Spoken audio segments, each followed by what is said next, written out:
My uncle, the man I've had a secret crush on for years, was drugged at a dinner party and stumbled into my room by mistake. I was about to pounce, but then a comment popped up on my screen. The male lead mixed up the villainess's room number with the heroine's. When he wakes up tomorrow, his world is going to come crashing down. Listen to me, you evil side character, don't you dare touch the male lead, or you're finished. He'll ship you overseas overnight, and you'll end up dead in a ditch. I was so terrified I dropped the idea immediately and dragged James into the bathroom. He had just unfastened the first button of his shirt, revealing a wide expanse of tempting chest muscle. He looked at me, his eyes hazy. Liz, you know, I actually Lee. The next second, I shoved his head into the cold water. Glug, glug, glug. The ballroom was dazzling. I stood in a corner, quietly taking in the man across the room's every move. He handled the schmoozing effortlessly, his lips pressed into a thin line. That stoic, refined face was so magnetic you couldn't look away. And his hand holding the wine glass, all sharp knuckles and long, pale fingers. It looked so capable. But the deadliest part was, he was wearing a custom-tailored suit. And all I could think about was this morning, when I accidentally peeked through a crack in his door as he was changing. 8-pack abs, a lean waist, that perfect V-taper. The classic lean in clothes, ripped underneath. Gulp. I couldn't help it, the sound of me swallowing was a little too loud. When I looked up, my eyes met his from across the room. I felt a guilty jolt and quickly looked away. But a second later, he started walking straight toward me on those long legs of his. Why are you standing over here? Are you not feeling well? As he spoke, James placed his large hand on my forehead. We were standing too close. His unique scent enveloped me completely. It smelled so good it made my head spin. My gaze drifted unconsciously to his lips. Soft, tempting. I have no idea what he mumbled to me after that. All I knew was, I wanted to kiss him. Liz? His voice pulled me out of my thoughts. James looked at me, his handsome brow furrowed slightly. I quickly shook my head, trying to clear the fog and cover up my daze. No, I think I'm just a little tipsy. James was silent for a moment before he said hesitantly, but you're drinking juice. James walked me back to my room. I lay in bed, tossing and turning, my mind filled with images of him. James and my father were good friends, despite the age gap. He was only 5 years older than me, but because of our family's relationship, I had to call him Uncle James. I'd been attached to him ever since I was little. When I was just a baby learning to talk, I'd cry for him to hold me. Then, as soon as he picked me up, I'd pee all over him. At my first birthday party, I ignored all the toys laid out in front of me. With pinpoint accuracy, I reached out and grabbed onto little James. He was always so serious and mature for his age, but his face turned beet red. It became a running joke for a while. Later, when I hit that age of first crushes and teenage dreams, I finally realized it. My feelings for him had, without me even noticing, changed into something else. On the night of my 18th birthday, I subtly confessed my feelings to him. But his expression instantly turned grim. Do you really think I'm the kind of creep who'd fall for his own niece? His words scared me so much that I quickly backpedaled, saying it was just a joke. We moved past it easily, but his reaction stuck in my heart like a thorn. I had no choice but to bury those feelings deep inside. I only dared to whisper them to myself in the dead of night. If I could just have James. Crash. Something slammed hard against my door, making a huge noise. Uncle James? Seeing James standing outside my door, my brain short-circuited for a second. He saw me, too, and his whole body seemed to relax at once. He stumbled into the room and fell face first onto my bed. It was only then that I noticed something was wrong with him. His alluring, fox-like eyes were rimmed with red. His lips were slightly parted, and his low, heavy breath sent a shiver right through me. I quickly realized he must have been slipped something. But Who could possibly resist this? Liz. His intoxicating voice was like a hook, making my ears burn. For a moment, my mouth went dry, but I still had a shred of sanity left. I'll go call a doctor for you. I was about to get up, but James pulled me back, and I tumbled down beside him. He wrapped a long arm around me, holding me tight. Don't want a doctor. I want. His voice was too quiet on the last few words for me to hear. Being this close, my heart was pounding like a drum, but I couldn't help leaning in. Want what? I want Liz to stay with me. His lips practically brushed against my earlobe, blanketing it with warm breath. My own breath caught in my throat. I was getting dizzy. Maybe, just maybe, the James in front of me liked me back. I hesitated for a long moment. With a trembling hand, I reached for the buttons on his shirt. The moment my fingers touched him, James let out a soft groan. He seemed to cooperate, tilting his chin up slightly. The smooth line of his neck flowed down to his Adam's apple, then to his collarbone. Perfect, enticing. Stop, you villainess. Don't touch our male lead. A line of text suddenly floated in front of my eyes, scaring me so badly I jumped. The male lead mixed up the villainess's room number 207 with the heroine's 201. When he wakes up tomorrow, he'll realize his world has come crashing down. The last digits, 7 and 1, look so similar. It's no wonder the male lead got them confused in his state. My heart sank. Whose room was 201? But before I could think, more and more text flooded my vision. Villainous, I'm warning you, back off now and you might just save your own skin. Otherwise, tomorrow you'll be forcibly shipped overseas, only to end up dying miserably on the streets. I imagined the scene, and my face went pale. Just then, James spoke again. Liz, actually, Lee. Splash. Thud. I shoved him with all my might, pushing him headfirst into the tub of cold water. Glug, glug, glug.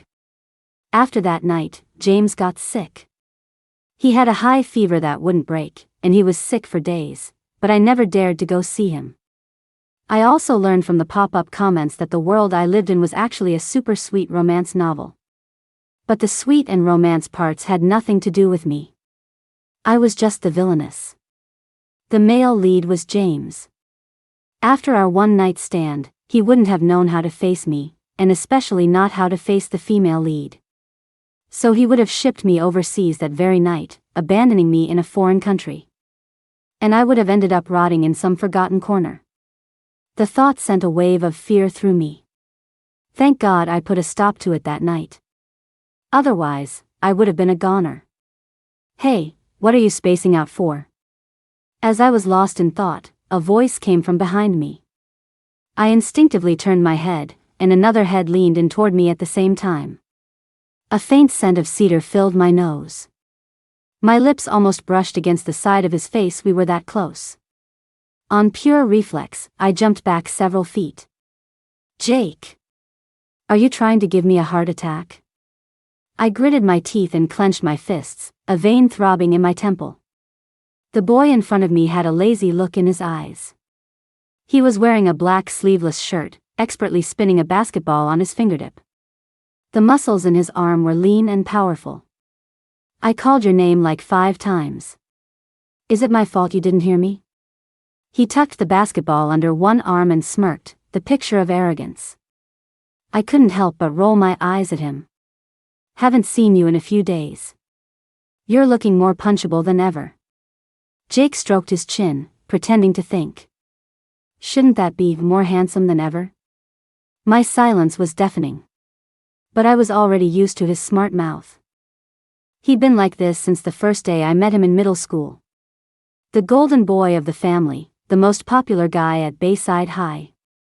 He had this cool, aloof vibe and looked amazing, but the moment he opened his mouth, he was a total jerk.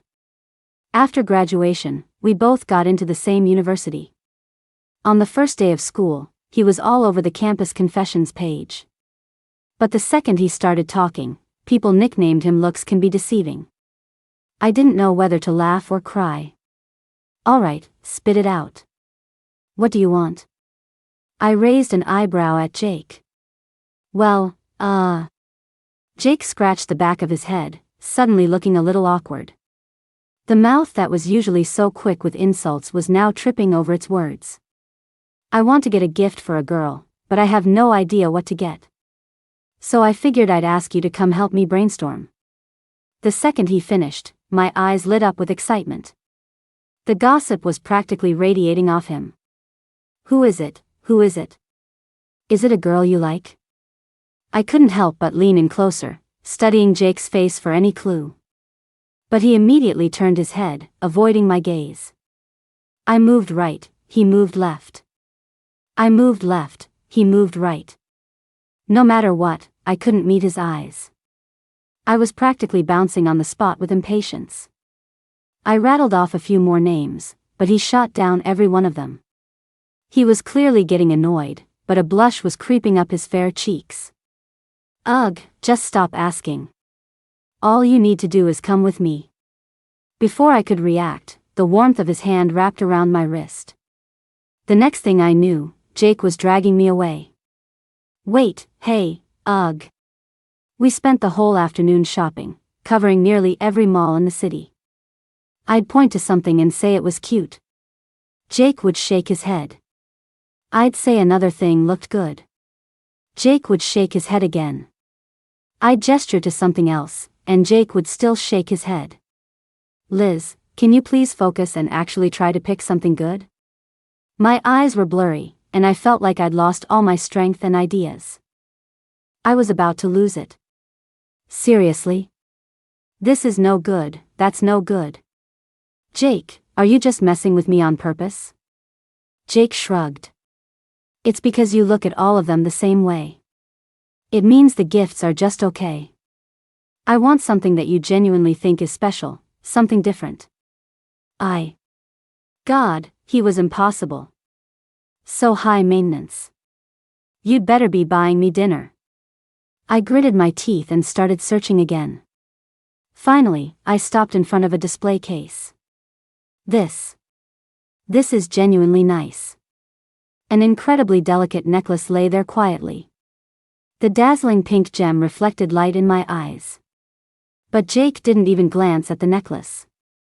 He just looked at me. Yeah, this is the one. He paid for the 5-figure necklace in under 3 minutes. I couldn't help but tease him with a smile. Wow, so generous. Don't tell me this is a confession gift? Knowing Jake, I was fully prepared for a sarcastic comeback. But for once, he didn't snap back. Instead, he just nodded calmly. You know, you actually guessed right. The next second, the tall teenager was standing in front of me. You want to try it on for me first? I froze, quickly waving my hands to refuse. No, that's not right. Really? What would it look like if I wore a gift meant for someone else? But Jake ignored my protests, wrapping a long arm around me. His large hand easily clasped both of my wrists and held them behind my back.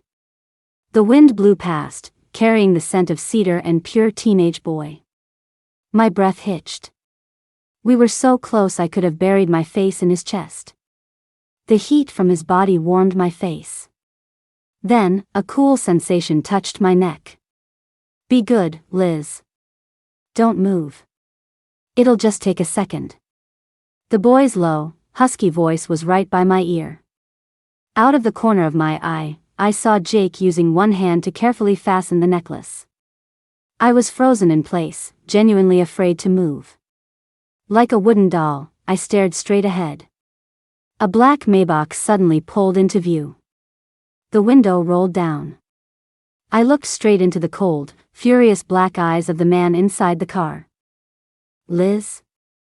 My brain just went buzz. Just then, Jake straightened up and stood beside me. Long time no see, Uncle James. Jake smiled and waved at James, a picture of breezy innocence. As if, from James's perspective just a moment ago, he hadn't been the one in a seemingly intimate embrace with me. But James ignored him, his dark eyes fixed firmly on me. Get over here. 2 words, an undeniable command. LMAO, the villainess doesn't actually think the male lead is jealous, does she? He just thinks his little lamb is being led astray. Any older guardian would have the same reaction seeing that.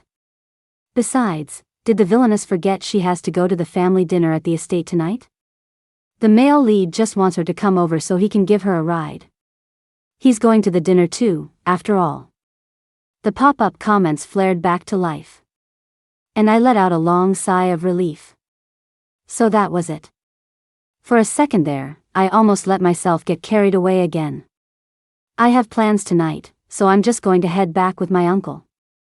I waved goodbye to Jake. He nodded. Okay, be safe. In the car.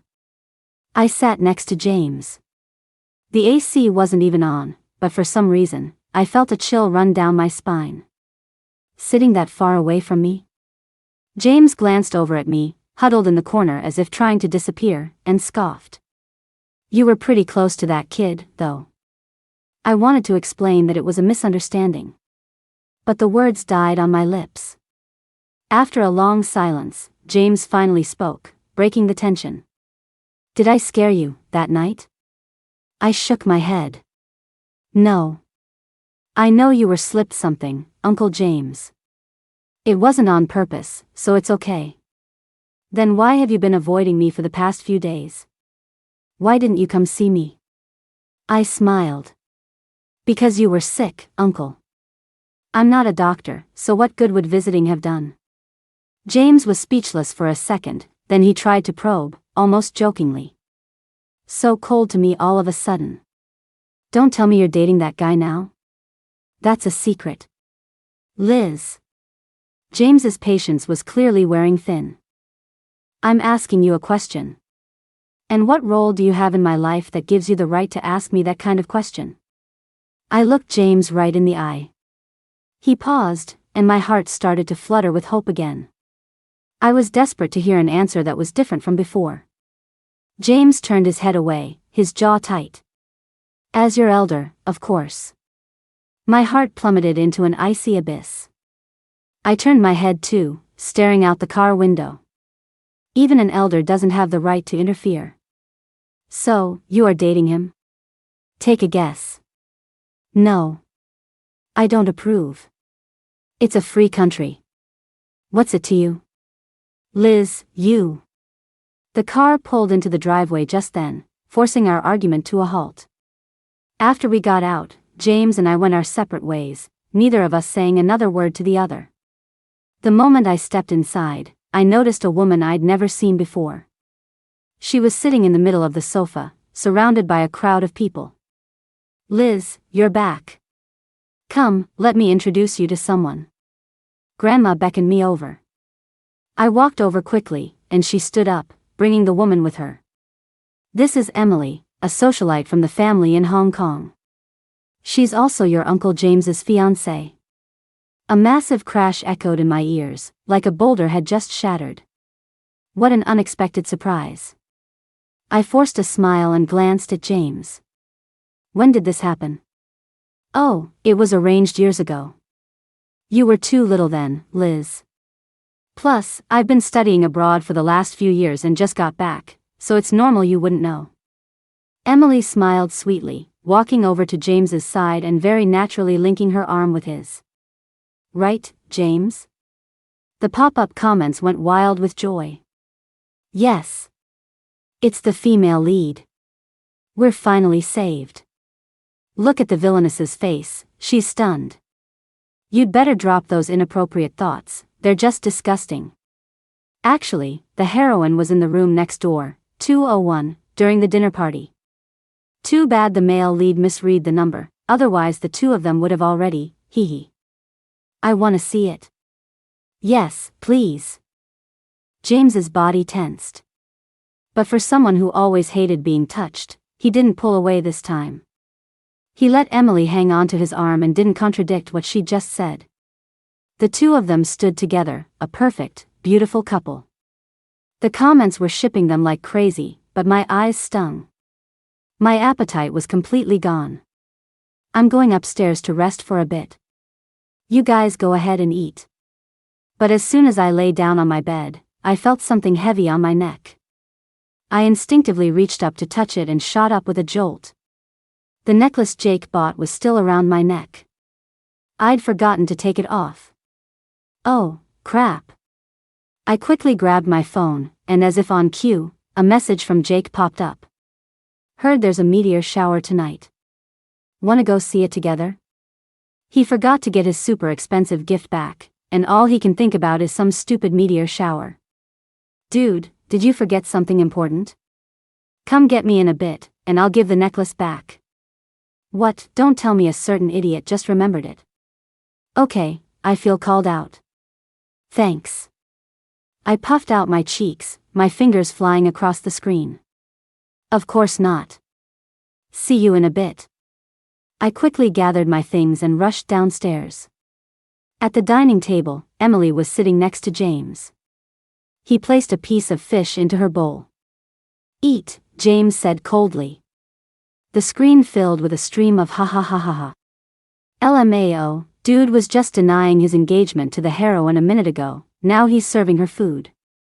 Just admit it, male lead, you've already fallen for her. Nobody can resist our heroine's charm. But, am I the only one who thinks he really doesn't want to? Didn't Grandma just tell him to give her some food? It's just the little push and pull of flirting between a couple. If you don't get it, maybe you should just shut up. I mumbled a greeting and quickly looked down. I tried to pretend I hadn't seen anything and walked away as fast as I could. Wait. James's voice came from behind me. It's so late. Who are you going out with, and where? My leg, which was about to step out the door, froze. I already told you, I'm going to see a meteor shower with a friend. James, Jake again? The air around him suddenly felt heavy. Everyone else looked confused and scared, not daring to make a sound. And I just felt like his temper, ever since we met today, had been completely irrational. I couldn't be bothered to deal with it. I just turned and left. Get back here. James started to come after me, but in the next second, Emily slumped into his arms. James, I'm a little dizzy. I think I might have had too much to drink. Grandma quickly urged him, what are you waiting for? Hurry up and help her to her room to rest. Here we go. One of the classic scenes we've all been waiting for is finally happening. A drunk beauty in his arms? Any normal man would be tempted, right? The stage is set. Just thinking about what's going to happen, I can't stop smiling. OMG, where's the uncensored version? Share the link. I don't want to be stuck watching a bunch of S later. Liz, make sure you're safe. Come back soon. Grandma reminded me over and over. I nodded distractedly. In my peripheral vision, I saw James sweep Emily up into his arms, and I basically fled. I guess this is for the best, I thought. Without that mistake that night, I saved my own life. And their relationship should progress smoothly now, right? What are you crying for? On the hillside, the evening breeze blew past, blurring my vision. A boy's clear voice came from beside my ear, tinged with a hint of concern. I sniffled, forcing a light tone. Just a breakup. It's no big deal, though. I'll be fine in a minute. I sat down on the grass. Jake stood behind me, moving closer. Then, he placed his hands on my cheeks, making me lift my head. Jake, then you have to look up at the sky at a 45-degree angle. Me, why? Jake, because then your tears won't fall. My mouth twitched. That's a really lame joke. Haha. Just kidding. Jake sat down next to me, propping his chin on his hand and tilting his head to look at me. His dark, shining eyes reflected my own miserable face. If you're sad, just cry. I might consider letting you borrow my shoulder. I raised an eyebrow, surprised. You can be that nice? Jake, $100 a minute. Prices are clearly marked. See? You're smiling now. Jake made a V with his fingers, pressing it against the corners of my mouth and pushing up. I was even more speechless. Does a laugh you're annoyed into count as a real laugh? Whatever, I couldn't be bothered to argue with this guy. Oh, right. Here's your necklace back. You should really keep a better eye on such an expensive gift. I took out the box with the necklace inside and handed it to Jake. But he didn't reach out to take it. Instead, he looked up. The stars were scattered like tiny jewels across the night sky. The moonlight was hazy.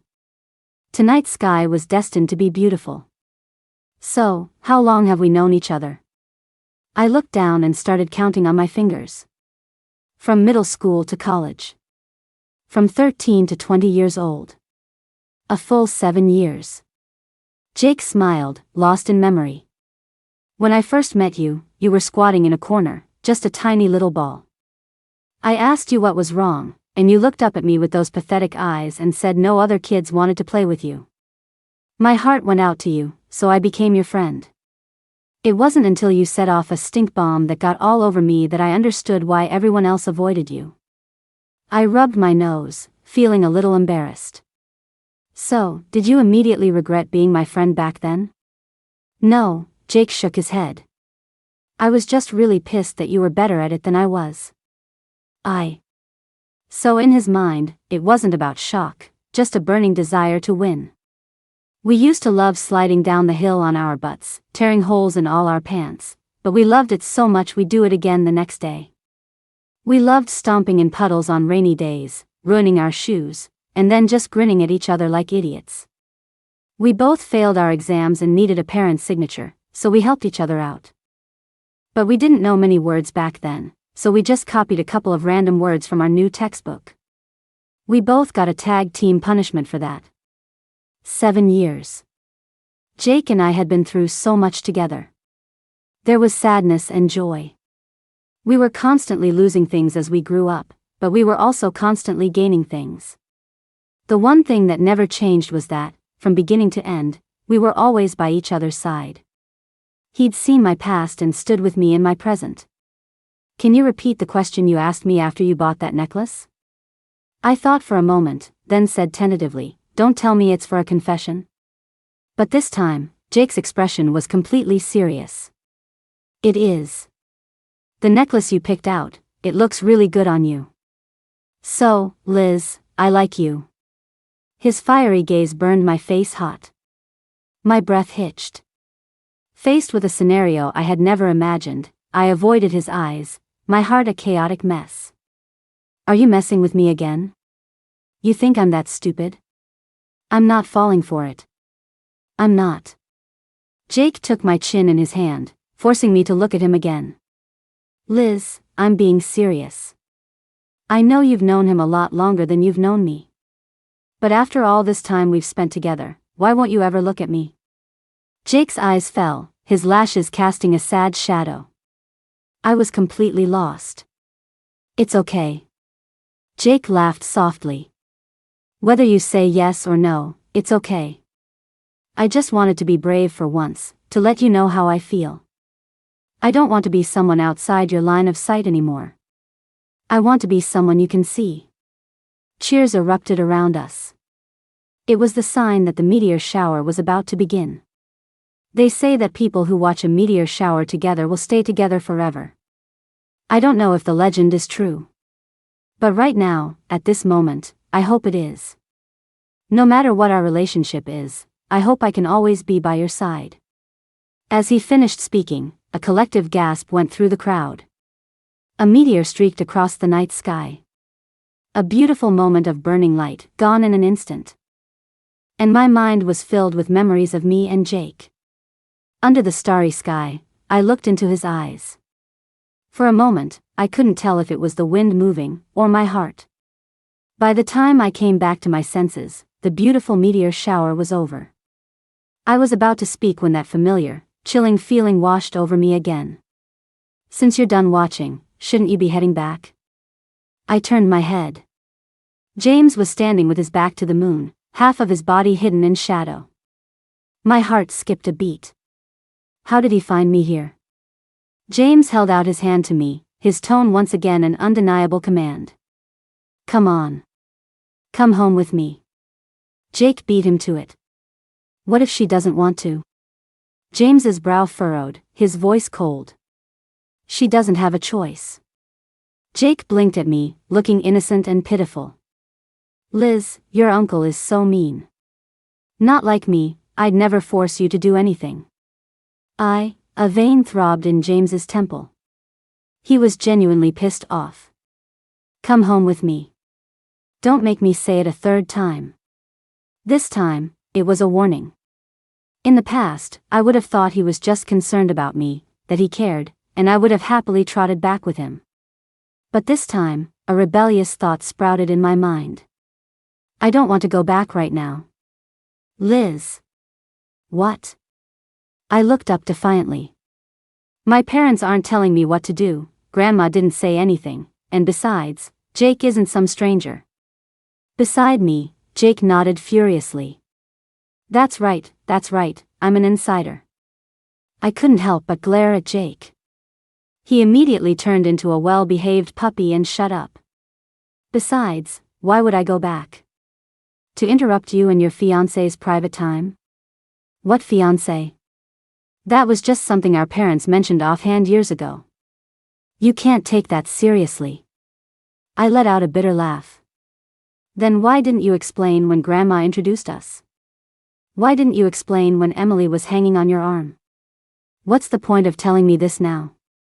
Your engagement has nothing to do with me, anyway. At my words, James suddenly became agitated. How could it have nothing to do with you?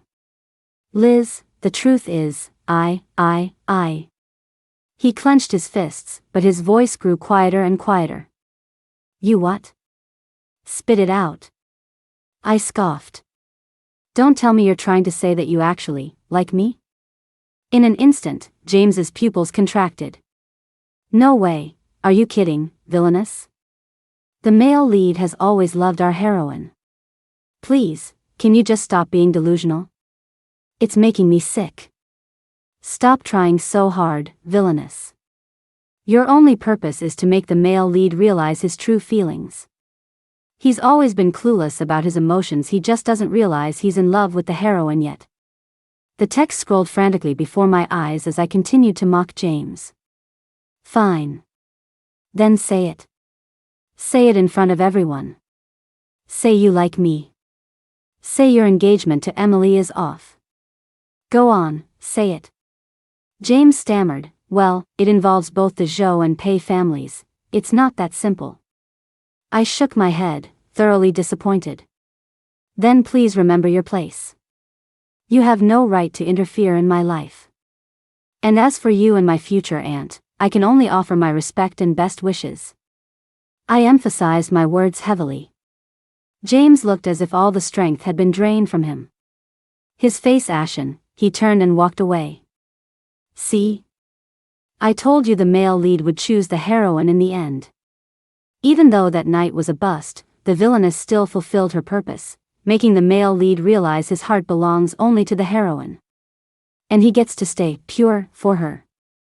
It's a win-win. A celebration for all. Hallelujah. The screen was filled with villainous, and it was driving me crazy. Growing up, maybe I was a bit spoiled and mischievous. But I could honestly say I had never done anything to hurt anyone. How was I a villainess? Besides, this is my life, and I'm in charge of it. I will always be the protagonist of my own world.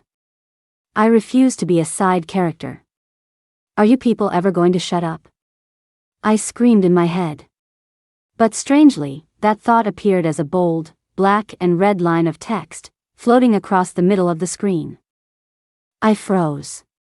The comments flickered for a few seconds, then filled with dense, shocked text. Ah. What's happening? Can the villainess actually see us? I felt like I had found a loophole.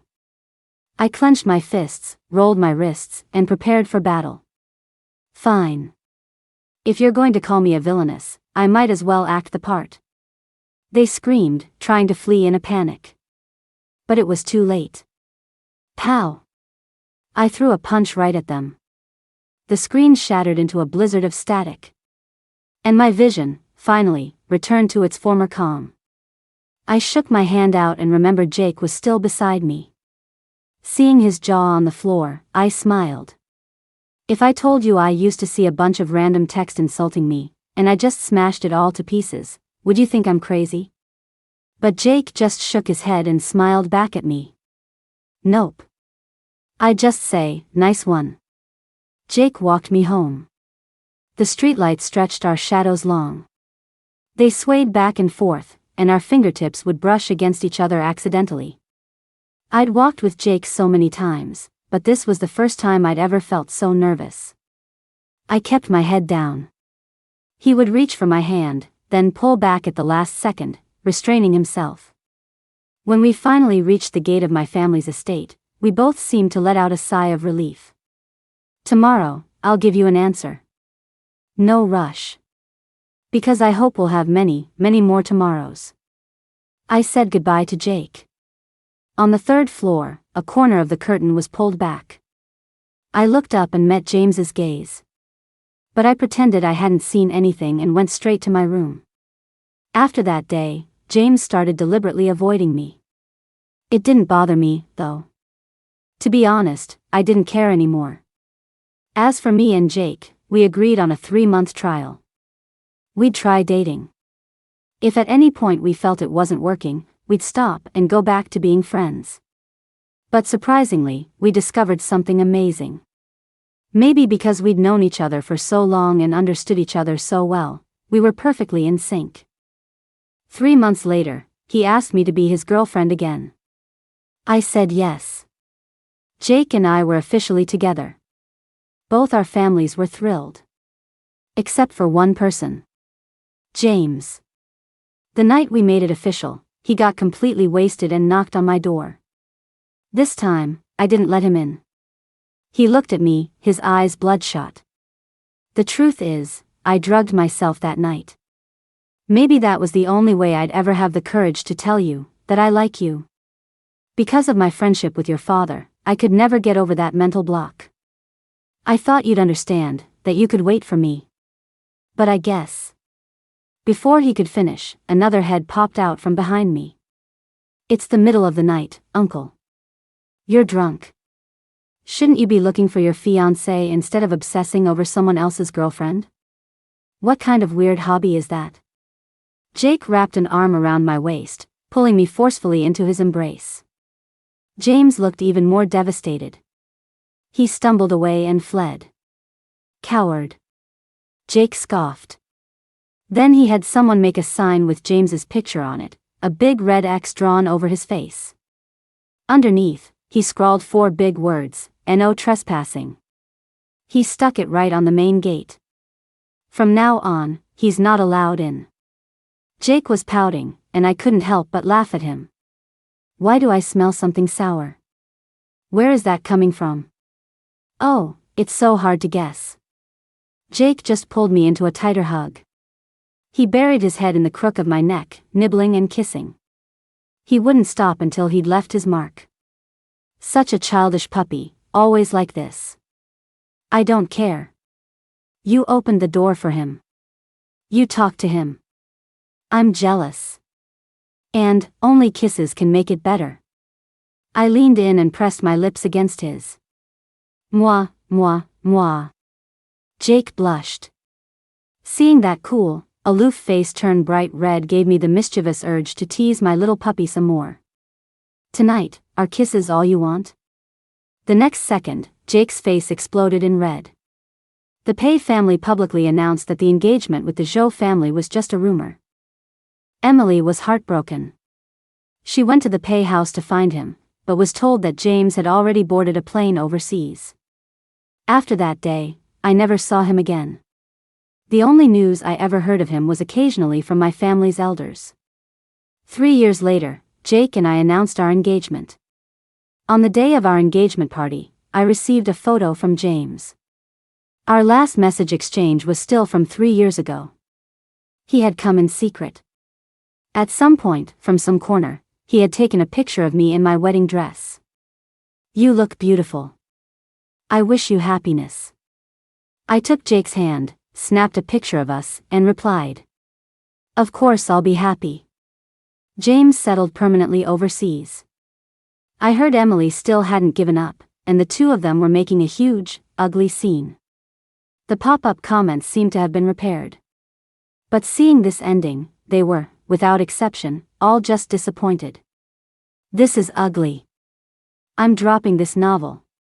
These words flooded the screen. But our happiness was just beginning. We will always be the protagonists of our own world.